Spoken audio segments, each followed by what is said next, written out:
compassionate, elegant, the light of her mind radiating right down to her fingertips. The original is in a shrine in Kyoto, but it's so dark and far away that you don't get a good look at her, and so this is much better.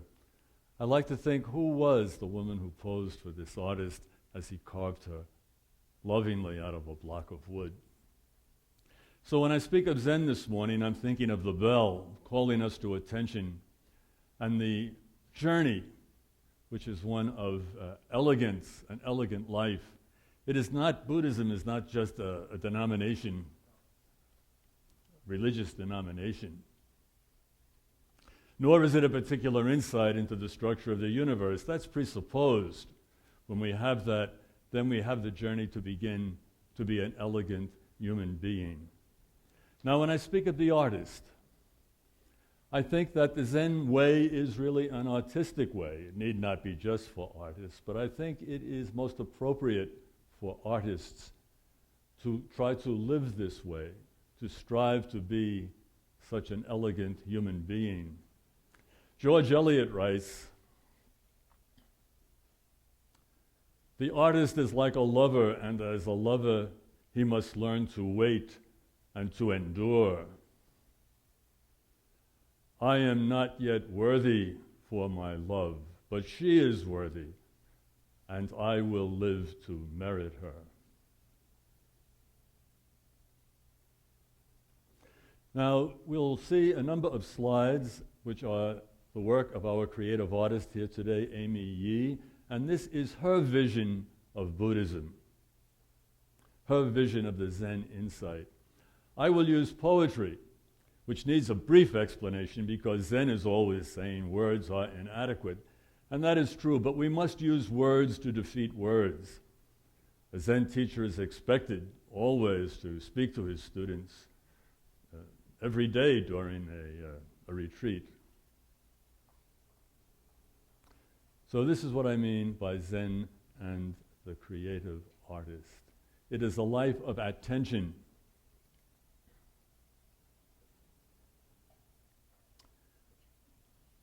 Robert Frost speaks about attention, our American poet. He says, "I turn to talk to God, to talk about the world's despair. And to make bad matters worse, I found God wasn't there.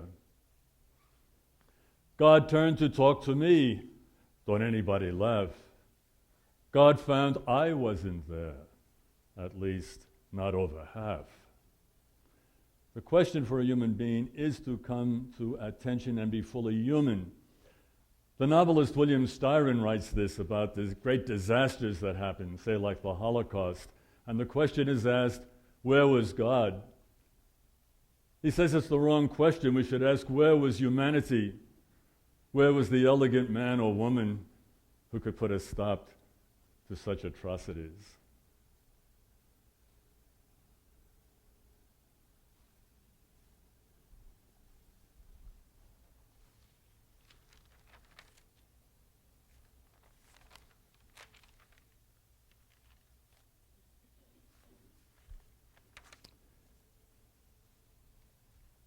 This slide demonstrates the difficulty we have in paying attention. We will let the mind run into its familiar grooves that are satisfying to us rather than pay attention to the present moment. The example that the artist gives today is a silkworm. You see the silkworm here on the branch of the tree, who wraps itself in beautiful silk and therefore dies. Our resistance to paying attention, therefore, requires a moment's thought. Now, some resistance to attention comes from outside of us and some from inside of us. Resistance from the outside can come, say, from our family or circumstances. The poet Robert Lowell writes about those middling towns, those years spent in middling towns, where full-grown children have clear ideas. Now, it's not that middling towns are bad, but rather we do better where there's a bigger mix of humanity and ideas and emotion.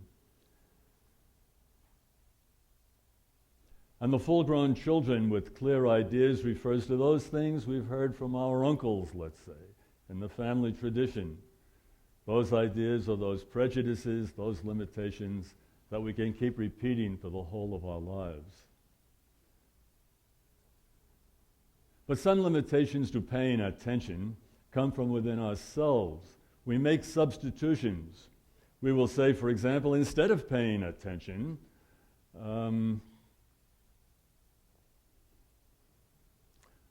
I will say long prayers. Prayers do not make up for paying attention. They will not help you in a math exam if you haven't studied. Not everyone who says, Lord, Lord, will enter the kingdom of heaven. Not everyone who says, Buddha, Buddha, will come to insight. Chanting prayers will not make up for paying attention. And sometimes we say, instead of paying attention, I will make sacrifices. Sort of a trade-off. If you help me pass this exam, I'll do this or that.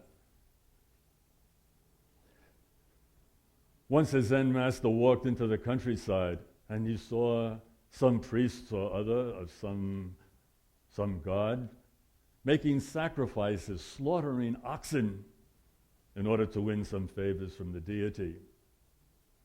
And the Zen teacher overturned the altar and freed the oxen. Overturning the altar means sacrifice is not the way to a full life. And liberating the oxen means he liberated the dark side of our human nature, the animal side that sometimes we're ashamed of and try to suppress. And Zen says you cannot suppress the dark side. You must liberate it and integrate it into the whole of your human life. Zen also teaches very interestingly about liberation, that we liberate according to type. There is no one course of studies for everybody toward liberation. All teaching is done in private. What is the question this student asks today? What is it this student is afraid of today? The word Upanishads means knee to knee, a close teaching relationship between the teacher and the student. If we don't pay attention, we might fall back on devotion, being very devout, going to church every day or what have you. Devotion does not help.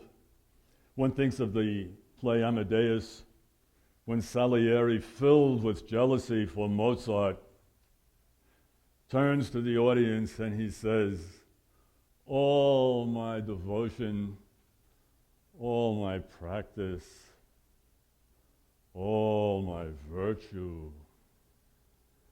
and the gift was given to that obscene boy. Insight is not a reward of virtue. It is not given for virtue. Insight is not taken away for sin. Devotion, therefore, is not the way to go. Zen tries to liberate the pious, liberate the little priests who clutter around the altar. That's not the way. And also, if we don't pay attention, we might try to go the road of spirituality. Many men today, many men and women like to say, I am not religious, but I am spiritual. To that, Zen would say, stop it. Stop the nonsense. Stop it. Pay attention. See what is right in front of you.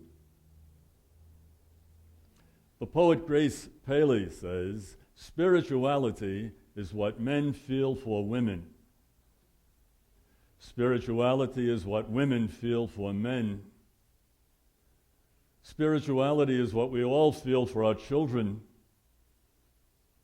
That's spirituality enough. So no substitution, no deals. No deals in Zen. It's a full-throated way of life demanding your complete attention, no deals.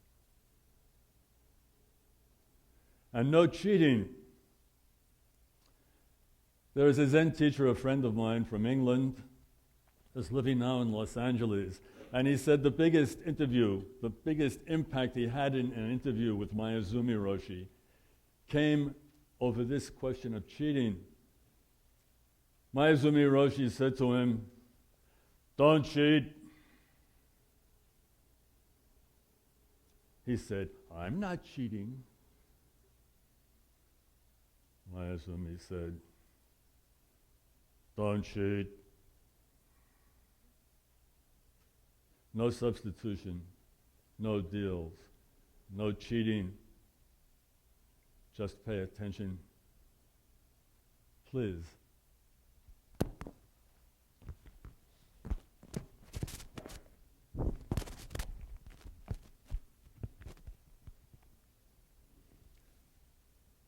If we do pay attention, there's a few things we see right away. Not coming, not going. That's the name of the Buddha, not coming and not going. That means movement itself is a construct of the mind. In reality, it does not exist. What exists is just this moment. The past is gone, we do not have it. The past is a great darkness in which there are a few lights which we try to string together into some sort of a story which will give us an identity. The future, of course, who knows? But even the present moment we do not have. The future slides so quickly into the past that we cannot grasp and hold on to the present moment. Time itself, then, is a construction of the mind. It does not exist in any reality. Also, if we look carefully and pay attention, we see that there is no plan to this universe. I remember the first day when I was driving and I was listening to the radio and the announcer mentioned, "Do you see that nature is never symmetrical?" I was so excited I had to stop the car and get out. Nature is never symmetrical, meaning there is no plan to it. Nature is like taking a handful of sand and throwing it into the wind. There is no plan. It is contingent. My favorite anthropologist, Stephen Jay Gould, says that if our earliest vertebrate ancestor, that tiny animal that had the beginnings of a backbone, had not survived the extinction of all animal life in the Cambrian period 530 million years ago, if that chance survival had not happened, we would not exist today. We wouldn't have no vertebrates at all. If we stand up straight, it was because of an accident that happened millions of years ago.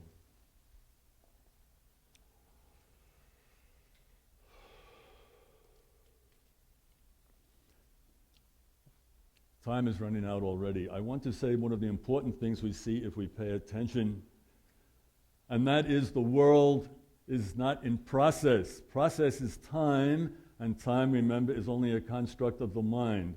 The reality is the world is not A, B, C. The world is A. It is constantly reproducing itself. It is constantly new and fresh every moment. Like that phrase in the book of Revelation, "Behold, I make all things new."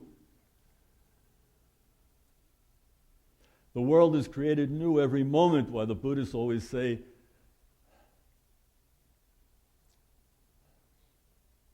there is nothing behind us, nothing to worry about.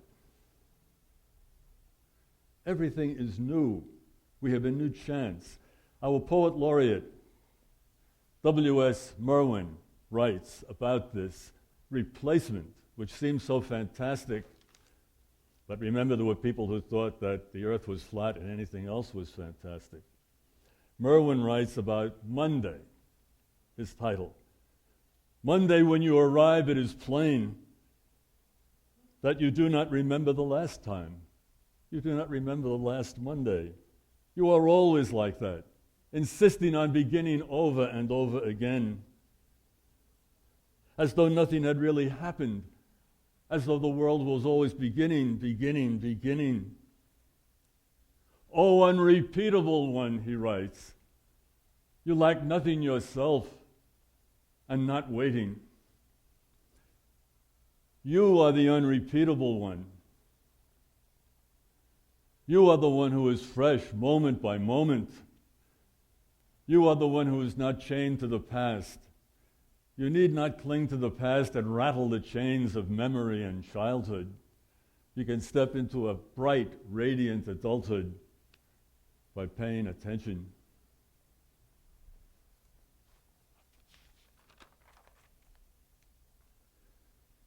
If we look and pay attention, we see that all things pass. All things pass. This is a story of a monk who could not accept it. And to understand Zen, you have to enter into it fully with your life. 1 minute? That's it?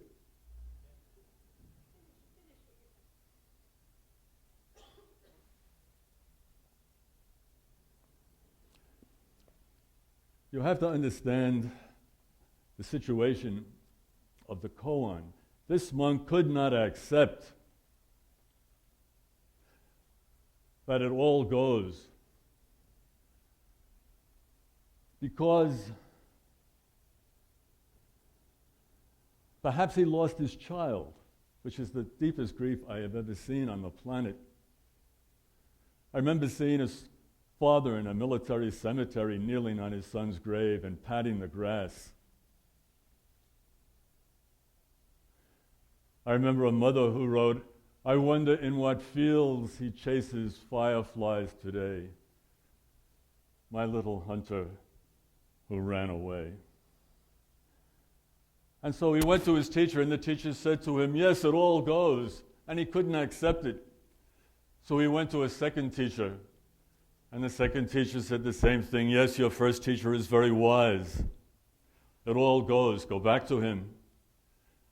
So this man went back to the first teacher and found the first teacher had died. In desperation, he returned to the second teacher and found the second teacher had died. Both teachers acted out. In life and death is truth that it all goes. And therefore this moment is precious, absolutely precious. The playwright Anton Chekhov says you cannot end a play with nihilism. Nihilism is just a word. But if our heroine realizes that the people around her are useless and idle, that she has squandered her life, isn't that more frightening than nihilism? Isn't that terrifying? And therefore every day the Buddhist chants at night, do not squander your life.